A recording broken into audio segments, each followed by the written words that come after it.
नमस्कार, आप देख रहे हैं खबर 100 में हूं आपके साथ राहुल मौर्य। आइए रुख करते हैं इस वक्त की बड़ी खबरों की ओर, लेकिन उससे पहले एक नजर हेडलाइंस पर।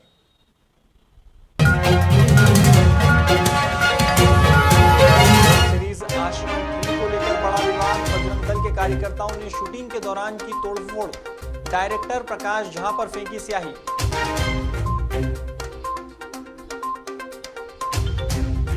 देवास में नया औद्योगिक क्षेत्र बनाने की प्लानिंग, रोजगार को बढ़ावा देना उद्देश्य, लेकिन किसानों ने इस योजना का किया विरोध।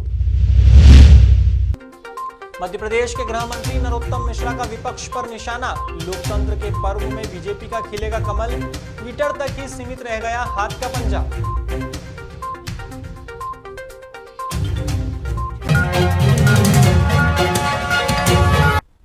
इन दिनों मध्य प्रदेश के भोपाल में वेब सीरीज आश्रम 3 की शूटिंग चल रही है, लेकिन इसी बीच बजरंग दल के कार्यकर्ताओं ने शूटिंग में तोड़फोड़ की है। विगत दिन प्रकाश झा की आश्रम 3 पर आपत्ति जताते दल के कार्यकर्ताओं ने तोड़फोड़ जैसी घटना को अंजाम दिया है। बताया जा रहा है कि कार्यकर्ताओं ने पुरानी जेल में रास्ता रोककर गाड़ियों में तोड़फोड़ की है, साथ ही प्रकाश झा पर स्याही भी फेंकी है। वहीं दूसरी तरफ इस मामले की सूचना मिलते ही पुलिस ने भी कार्यवाही शुरू की है। डीआईजी इरशाद वली ने मामले में जल्द कार्यवाही की बात कही है। तो जो है वहाँ से खदेड़ भी दिया गया तत्काल रूप से, लेकिन वहाँ पे 2-4 व्हीकल्स जो है उनको डैमेज किया था हम लोगों ने। तो हम लोगों ने क्रू को भी एश्योर किया है कि उनको पूरी सिक्योरिटी दी जाएगी, वो शूटिंग बिल्कुल अच्छी तरह से पूरा करें और किसी भी तरह से जो है हम पूरा सहयोग करेंगे। ये इस तरह की जो है अवांछित गतिविधि को भी करने का बिल्कुल। विगत दिन देवास में राष्ट्रीय स्वयंसेवक संघ के बाल और शिशु स्वयंसेवकों के संगम पथ संचलन का नजारा देखने को मिला।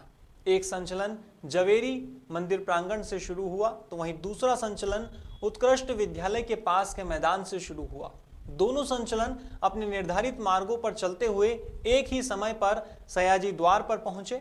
ऐतिहासिक और अद्भुत संगम पथ संचलन का नगरवासियों ने भी पूरे उत्साह के साथ स्वागत किया। संघ के प्रचार प्रमुख ने बताया कि बाल संगम पथ संचलन में 6 घोषदल सहित 800 से अधिक बाल और शिशु स्वयंसेवक शामिल हुए थे।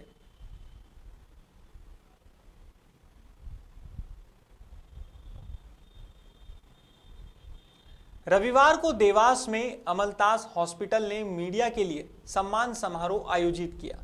इस कार्यक्रम को लेकर अमलतास हॉस्पिटल के प्रबंधक विजय जाट ने बताया कि नवीन प्रेस क्लब की कार्यकारिणी का सम्मान किया गया है, साथ ही अमलतास हॉस्पिटल की ऑपरेशन टीम का भी सम्मान किया गया है। दरअसल हॉस्पिटल में कॉकलियर इम्प्लांट की शुरुआत हुई है, जो देवास शहर के लिए बहुत ही अच्छी बात है। बता दें, जिन बच्चों को सुनाई नहीं देता है उन्हें कॉकलियर इम्प्लांट सर्जरी से आसानी से सुनने में मदद मिलेगी और हाल ही में यह ऑपरेशन भी हुआ है। इसके चलते अस्पताल ने ऑपरेशन टीम का सम्मान किया है।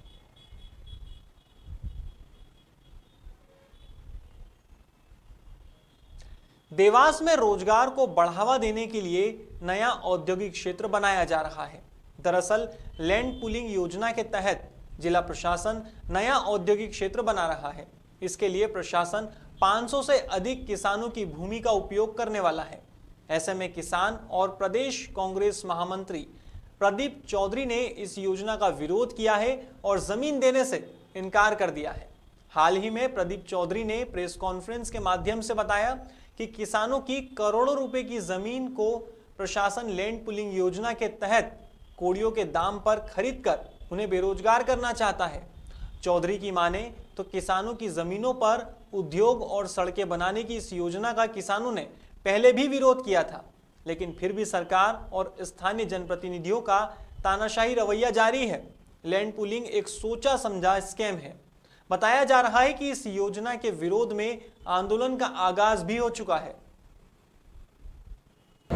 साथियों, सही मायने में अभी इसको लेके हमने 2 बार कलेक्टर साहब से बात करी, हमने 1 बार ज्ञापन भी दिया और सही मायने में हम हमारे पत्रकार साथी जो लोकतंत्र का चौथा स्तंभ है उनको भी इस योजना की बारीकियों को हम नहीं बता पाए थे कि ये योजना, ये लैंड पूलिंग की योजना के बारे में जो अभी हमने विस्तृत चर्चा की।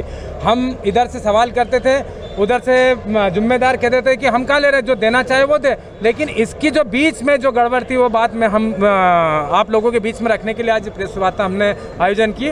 और जो लैंड पुलिंग है, इस लैंड पुलिंग को जल्द से जल्द हटाया जाए ताकि आम जन को सहूलियत पहुँचे, आम किसान को सहूलियत पहुँचे, उसके काम आगे तेजी से कर पाए। सोमवार को मध्य प्रदेश के गृह मंत्री नरोत्तम मिश्रा ने मीडिया से बात करते हुए आपत्तिजनक दृश्य फिल्माने वालों को चेतावनी दी है, तो वहीं आगामी उपचुनाव को लेकर विपक्ष पर निशाना भी साधा है। सबसे पहले उन्होंने डाबर का विज्ञापन और आश्रम फिल्म को लेकर बात की। उन्होंने कहा कि धर्म और हिंदुओं की भावनाओं के साथ खिलवाड़ करने का हक किसी को भी नहीं है। विज्ञापन और फिल्म में किसी भी तरह का आपत्तिजनक दृश्य ना हो, इसका ख्याल रखा जाए और यदि किसी दृश्य को फिल्माना भी है तो पहले परमिशन ली जाए। इसके बाद उन्होंने उपचुनाव को लेकर कहा कि लोकतंत्र के पर्व का परिणाम विपक्ष को पता है, इसीलिए वे लोग केवल ट्विटर तक ही सीमित रह गए हैं। सुनिए उनका यह बयान। हिंदू धर्म के धार्मिक त्योहारों को लेकर ही इस तरह की क्लिपिंग, विज्ञापन क्यों जारी किए जाते हैं? आज वो इन लेस्बियन को करवा चौथ का व्रत तोड़ते हुए छलनी में देखते हुए बता रहे, कल को लड़का लड़की दोनों लड़के ही फेरे लेते दिखा देंगे, शादी करते हुए दिखा देंगे। ये आपत्ति है। और यही भोपाल के बारे में भी मेरी आपत्ति है। जो आश्रम फिल्म की शूटिंग हो रही है वहां भी मेरी आपत्ति यही है कि हमारी भावनाओं को आहत करने वाले दृश्य फिल्माते क्यों हों, और हिम्मत है तो किसी दूसरे धर्म की भावना को आहत करने वाला कोई दृश्य क्यों नहीं फिल्माते हो। मैं ये निर्देश दूंगा। अभी मैंने डीजीपी को लेस्बियन वाला जो डाबर का विज्ञापन आया है उसमें निर्देश दिए कि इसका परीक्षण कराएं और उस कंपनी को बताएं कि इसे हटाएं, अन्यथा हम वैधानिक कार्रवाई करेंगे। हम ये लोकतंत्र के पर्व को पूरी ईमानदारी से निभाते भी हैं। कांग्रेस को मालूम है कि परिणाम क्या आने वाले हैं, और इसलिए वो सिर्फ ट्विटर तक और बातों तक और वीडियो की क्लिपिंग जारी तक करने तक सीमित है। फिलहाल खबरों में बस इतना ही। देश और दुनिया की तमाम खबरों के लिए देखते रहिए खबर 100, जनता की बुलंद आवाज।